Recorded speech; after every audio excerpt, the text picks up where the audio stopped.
Hello and welcome to Indus News, live from Islamabad. I am Muneeb Hamid with the news of this hour. Let's begin with the top stories first.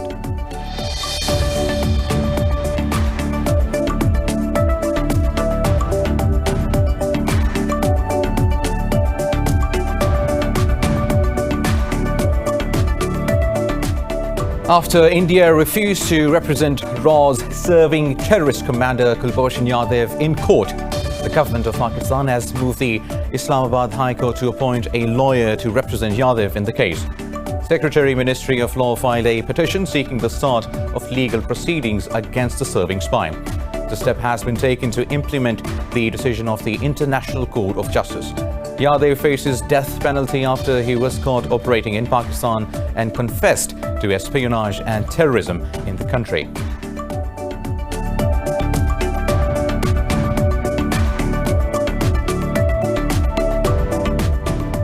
China has strongly condemned the US for asking Beijing to close its consulate in Houston, Texas, calling the move outrageous and abrupt. Foreign Ministry spokesperson Wang Wenbin pressed the US to reverse its strong decision. Wang warned if Washington does not withdraw this request, Beijing will take proper and necessary retaliatory action.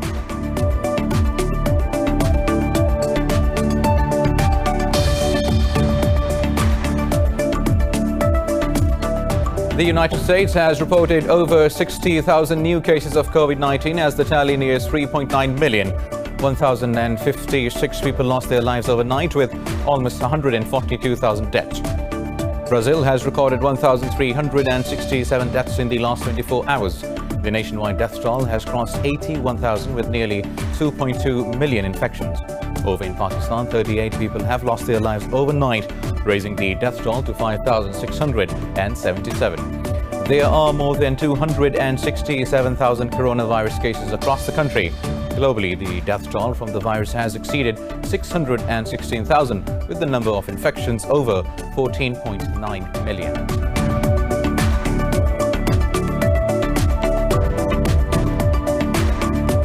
Kabul claims the Taliban have killed 7 Afghan security personnel in southern Kandahar province. In a statement, the Kandahar police said clashes started in Takhtapul district when the Taliban attacked security checkpoints. The Taliban have not yet commented on the claim.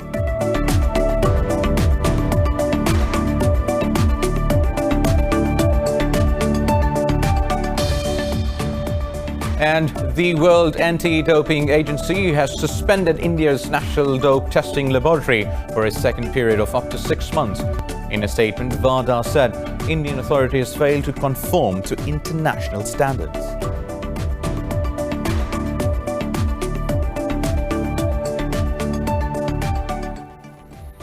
News in detail after a short break. Stay tuned.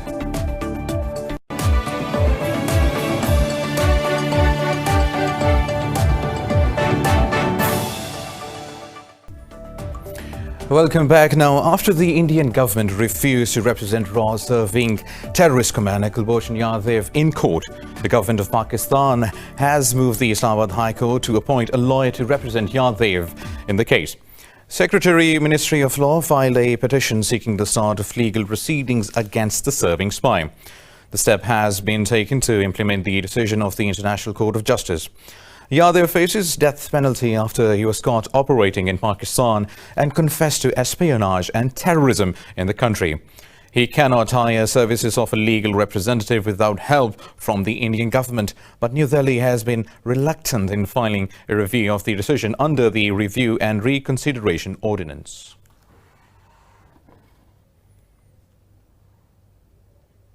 "38 more people have died from COVID-19 in Pakistan, increasing the toll to 5,677. The Health Ministry says the number of infections has exceeded 267,000 after 1,332 tested positive in the last 24 hours. The ministry said so far over 210,000 patients have recovered across the country. It said there are now 51,283 active cases, among which 1,436 are critical. The southern province of Sindh is the worst hit with over 114,000 infections, while Punjab has reported more than 90,000 cases.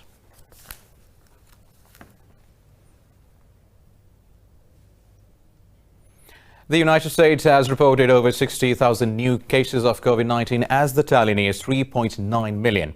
1,056 people lost their lives overnight, with almost 142,000 deaths. Brazil has recorded 1,367 deaths in the last 24 hours.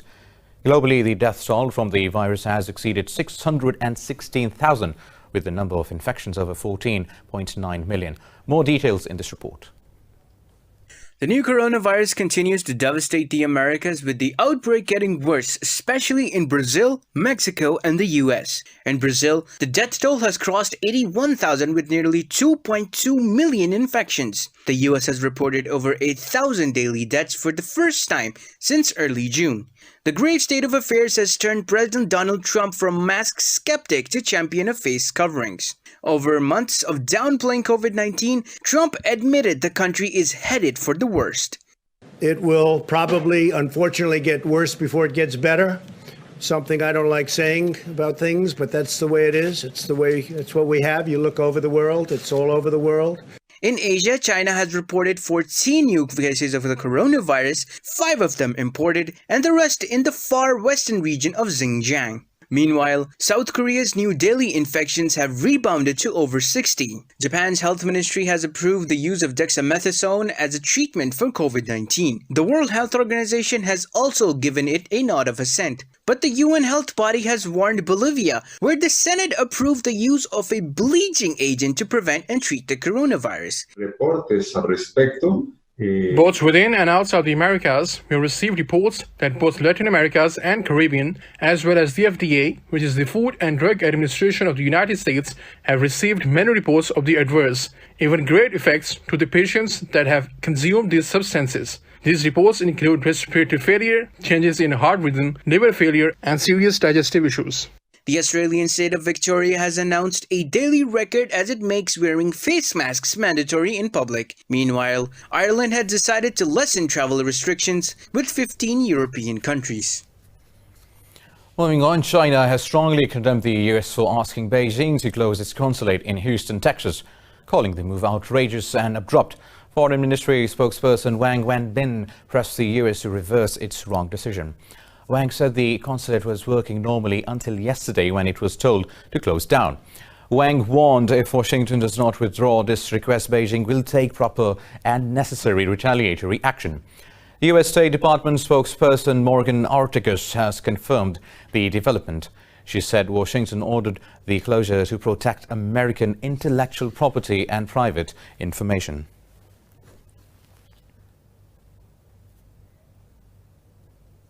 A US Senate report has accused China of digital authoritarianism.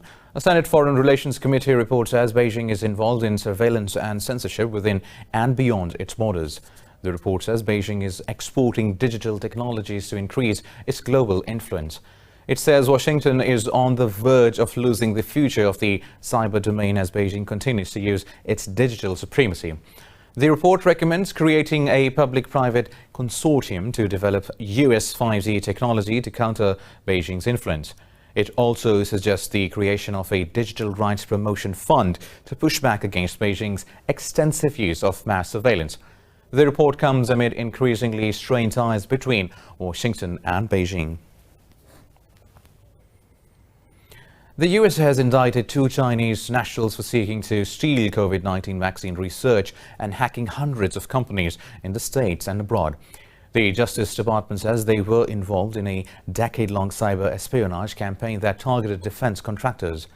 Assistant Attorney General John Demers said Li Xiaoyu and Dong Jiazi also targeted human rights activists in the US, China and Hong Kong. Federal prosecutors say they stole information not only for themselves, but also that they knew would be of interest to the Chinese government. He said Beijing has included itself among nations that provide a safe haven for cyber criminals. Meanwhile, Kabul claims the Taliban have killed 7 Afghan security personnel in southern Kandahar province. In a statement, Kandahar police said clashes started in Takhtapul district when the Taliban attacked security checkpoints. The Taliban have not yet commented on the claims. Meanwhile, the group has accused Afghan forces of bombing and destroying a mosque in the Saidabad district of Medan Vardak province. Egypt says it has killed 18 suspected militants while thwarting a terrorist attack on a security complex in northern Sinai. In a statement, the military said 2 army personnel were killed and 4 others wounded during the encounter in the Bir al-Abid area. It said one of the attackers was wearing a suicide jacket which may have caused a major blast. The army said troops destroyed 4 vehicles, including 3 that were packed with explosives. For over a decade, the Egyptian military has been battling an insurgency in the northern Sinai region. The fighting intensified after the military's 2013 overthrow of President Mohamed Morsi.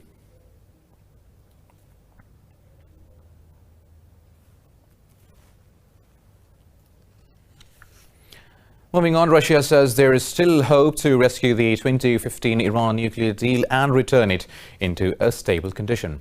Russian Foreign Minister Lavrov said this during a meeting with his Iranian counterpart Javad Zarif in Moscow. Lavrov said Russia will do anything to preserve the agreement. Zarif also thanked Moscow for its remarkable efforts to keep the pact alive. Both ministers remarked that the deal turned 5 years old last week, with Zarif calling it a historical international agreement. The pact has been in shambles since the US withdrew in 2018 and unilaterally reimposed sanctions on Tehran. The world leaders from the US, UAE, Turkey and Germany have discussed the Libyan crisis in a fresh round of phone calls. US President Donald Trump spoke to Abu Dhabi's Crown Prince Sheikh Mohammed bin Zayed Al Nahyan, while Turkish President Tayyip Erdogan held talks with German Chancellor Angela Merkel. In a statement, the White House said Trump and Zayed discussed the importance of de-escalation in Libya through the removal of foreign forces. It said both leaders also discussed regional security issues during the phone call. Meanwhile, Turkey's communications ministry said Erdogan and Merkel discussed developments in Libya and Syria, as well as COVID-19 pandemic. It said the 2 leaders also discussed bilateral relations with the economy and tourism in particular. In Israel, thousands of people have protested against Prime Minister Benjamin Netanyahu in front of his residence in Jerusalem. The protesters demand Netanyahu's resignation over corruption charges and his government's poor handling of the coronavirus pandemic. Police arrested 10 people and fired water cannons to disperse protesters. Demonstrators blocked roads and set fire to trash bins in the city centre after a demonstration outside Netanyahu's residence. Protesters asked Netanyahu to resign amid a corruption trial in which he faces charges in 3 cases that include bribery, breach of trust and fraud. Netanyahu has denied any wrongdoing while being in the office.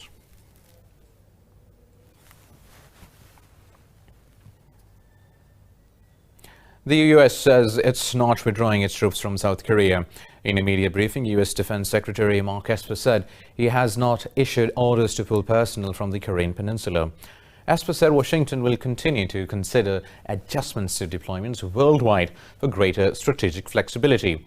He said Washington will continue to work with Seoul to achieve the complete denuclearization of North Korea to ensure peace on the peninsula. Earlier, US President Donald Trump asked Seoul to pay more in defense cost sharing that led to speculations about a possible drawdown in the military presence. The US has imposed sanctions on Venezuela's Chief Justice Michael Moreno and announced a $5 million reward on information leading to his arrest. In a statement, US Secretary of State Mike Pompeo said Moreno used his position for personal gains. Pompeo said Moreno also accepted bribes to influence the outcomes of criminal cases in Venezuela. He said Washington will continue to stand against corruption and transnational organized crime. In a statement, Moreno said Venezuela's judiciary will not accept instructions from Washington. Early in March, Washington brought narco-terrorism charges against Venezuela's President Nicolas Maduro and over country's dozen top officials. Moreno was charged with alleged money laundering as Washington ramps up its campaign to oust Maduro's socialist government.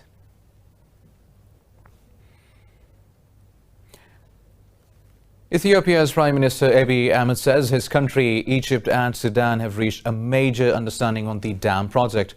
In a statement, the Ethiopian Premier said the understanding will pave way for a breakthrough agreement.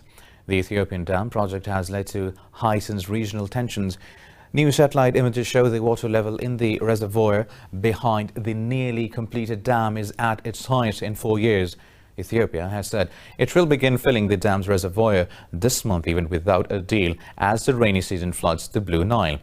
The new statement says it has become evident over the past 2 weeks in the rainy season that the dam's first-year filling has been achieved.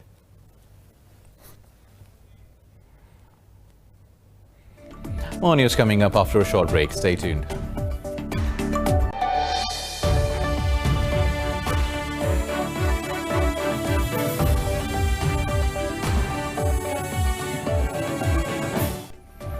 Welcome back. Now, over a dozen hostages have been freed after a 12-hour siege in Ukraine's western city of Lutsk. Interior Minister Arsen Avakov says the gunmen released them unharmed after a 15-minute phone call with Ukraine's President Volodymyr Zelensky. Authorities have arrested the 44-year-old assailant Maxim Krivosh, saying a lengthy sentence awaits him. Avakov confirmed that Krivosh had several functioning firearms and generally posed a threat. President Zelensky posted a short video captioned, "Everyone should watch the 2005 film Earthlings," in compliance of one of his demands. After the video is published on social media, in half an hour he would release all the people. That's how it happened, more or less. It seems to me he released hostages in 30 to 40 minutes. Well, officials say Krivosh had previously spent around 10 years in prison on convictions including fraud and illegal handling of weapons. Well, now Greece has sentenced 2 Russian sailors to 253 years imprisonment over migrant and human trafficking. Russia's UN Human Rights Committee Vice President Ivan Melnikov termed the punishment harsh, considering the nature of the incident. In an interview, Melnikov said Konstantin Semenov and Ivan have been sentenced to between 7 and 12 years in prison for each migrant. Melnikov said illegal migrants climbed aboard the ship despite refusal by the Russian sailors whose yacht broke down mid-journey. He said both tried to warn Coast Guards but were apprehended and later charged when the officer finally approached. Both sailors pleaded not guilty. Bolivian police have recovered over 400 bodies from streets and homes, with most of them believed to have had COVID-19. They say all bodies were found over a 5-day period in La Paz, Cochabamba and Santa Cruz. They said nearly 85% of the bodies were positive cases for COVID-19 and cases with virus symptoms. Bolivian health officials say the western regions of Cochabamba and La Paz are experiencing a very rapid increase in coronavirus cases.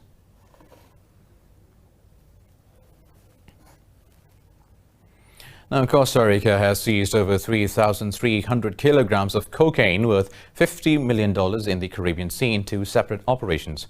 Police said 7 Colombians and 1 Honduran suspect were arrested in connection with the drug bust. In the first operation, the Coast Guard seized over 1,200 kilograms of cocaine off the coast of Cahuita and arrested 4 Colombians.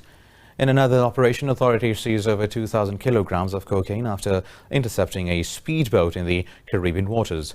Costa Rican Coast Guard Director Martin Arias said the operation was conducted in collaboration with the U.S. and Colombian authorities. Seizures such as those made over the weekend, where we seized more than 3,000 kilograms of drugs, are very important. It is a very strong blow to the drug traffickers because the value of the drugs is about $15 million. Well, Central America is the focal transit point for illegal drug movements by the powerful drug trafficking cartels. Now, moving on to Spain, which says it will give $2 billion aid to developing countries to help fight the coronavirus pandemic. Foreign Minister Narca González said the aid will help save lives and strengthen public health systems. Speaking after the cabinet meeting, González said the aid will also protect and restore the rights and capacities of the developing state. Coronavirus cases in Spain have tripled over the last 3 weeks. More than 264,000 people have been infected by the virus, with over 28,000 fatalities in the country. Earlier, the World Health Organization's chief also paid tribute to Spain's sacrifices and leadership to confront the pandemic. China has evacuated thousands of residents after a landslide blocked a river and created a barrier lake that threatened to submerge neighboring villages. Large parts of the country have reeled under some of the heaviest rainfall in decades. Local authorities said the landslide occurred after a 1.5 million cubic meters of earth fell into tributary of the Yangtze River in the Hubei province. They said red alerts have been issued in the provinces of Anhui and Jiangxi. China's Water Resources Ministry has also warned that water levels in the Yangtze and adjoining lakes will continue to rise. Officials said they are keeping a close eye on water levels at the Three Gorges Dam, as it's now 16 meters higher than its official warning level. A farmer in eastern India has found a unique yellow turtle which experts say is the product of albinism. He spotted the turtle while working in the fields in the village of Sujanpur in Odisha's Balasore district. The turtle has been handed over to forest officials who called in conservation experts. This one is an adult believed to be between 1.5 and 2 years old. This turtle that was rescued, its skull and body are yellow. Truly, it is very rare. I have not seen such a turtle in my life ever.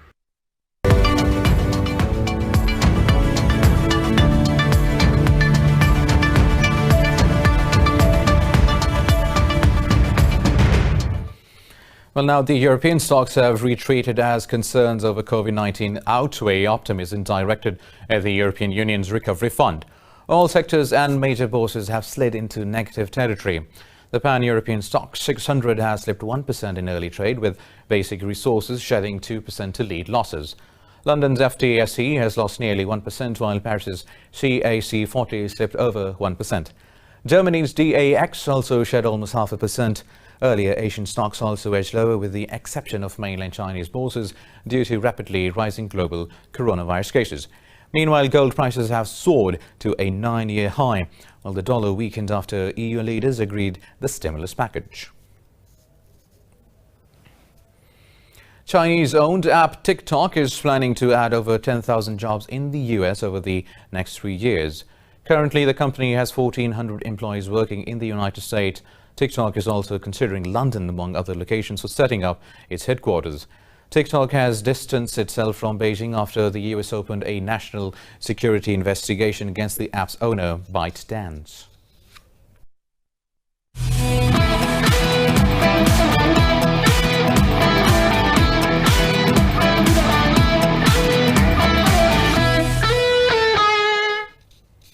In the English Premier League, Aston Villa beat Arsenal in a 1-0 victory at Villa Park to move out of the relegation zone with one match remaining. Trezeguet's first half goal proved enough for the hosts to leapfrog Watford on goal difference, who lost to Manchester City by 4-0 earlier. Despite Arsenal's pressure, Villa hung on for their second victory in 3 games to move out of the bottom 3 for the first time since February. The battle for survival is set to go down to the wire as Villa face West Ham, while Watford travel to Arsenal on Sunday. Both teams have 34 points, with Villa having an advantage for a better goal difference of -26. Cristiano Ronaldo has become the first footballer to score 50 goals in Serie A, La Liga and the Premier League.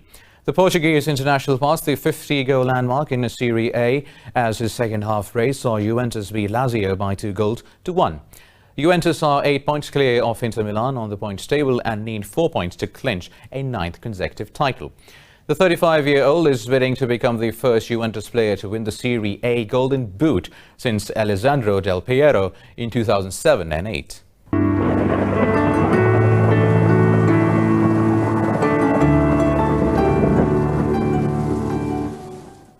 And now let's have a look at the weather updates across the globe.